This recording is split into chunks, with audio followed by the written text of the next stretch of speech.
欢迎观看老爸的时光，每周分享家庭美食。今天用黄豆和糯米粉给大家做一个大家都吃过的驴打滚儿。好了，话不多说，我们就来看一下驴打滚儿是怎么用黄豆和糯米去制作的。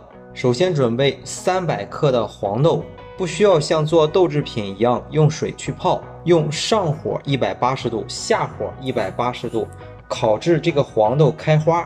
放凉之后，把这个黄豆放入到研磨机当中。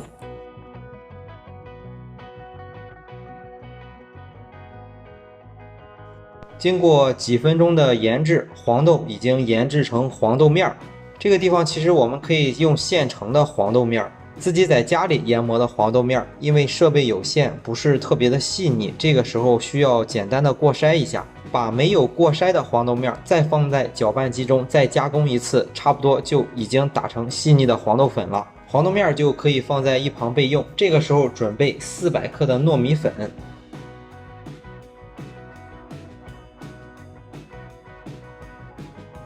少量多次的在糯米粉中加入400克的清水，把糯米粉搅拌成均匀粘稠的糊状。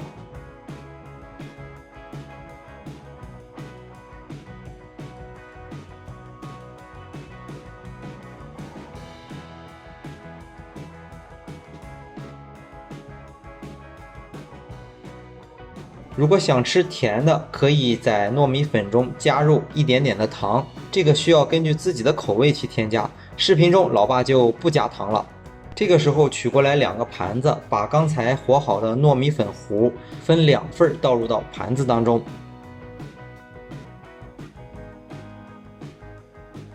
开水起锅蒸15分钟左右，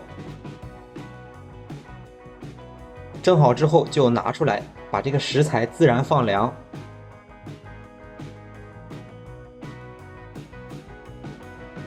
在案板上撒上一层薄薄的黄豆面，放凉之后，我们把蒸好的糯米取出来1份，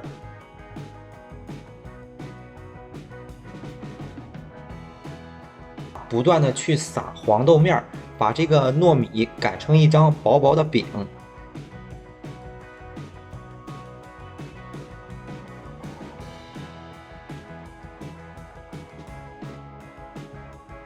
这个时候我们取来自己喜欢吃的馅料，红豆馅在超市特别容易买到，而且大家都比较喜欢吃。当然老爸之前也发布了很多教大家制作馅料的视频，后面老爸也会持续更新好几种馅料的做法。把这个馅料薄薄的平铺在糯米上，因为撒了足够多的黄豆面，所以不粘手。把这个糯米连带馅料卷起来，切成小块。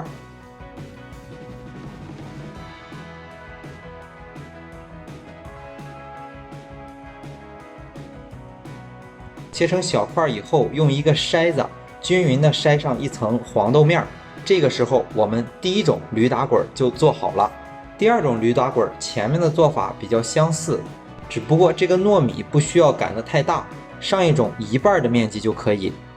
这个时候加入1长条的豆沙，大概有火腿肠这么粗，用糯米把它包起来。制作很简单，可放糖也可以不放糖，可根据自己的口味去添加馅料，而且还好吃，深受家人的喜爱。我们的黄豆面是用不了这么多的，但是我们可以储存起来，因为这款驴打滚制作起来相当的简单，我们可以经常在家里制作。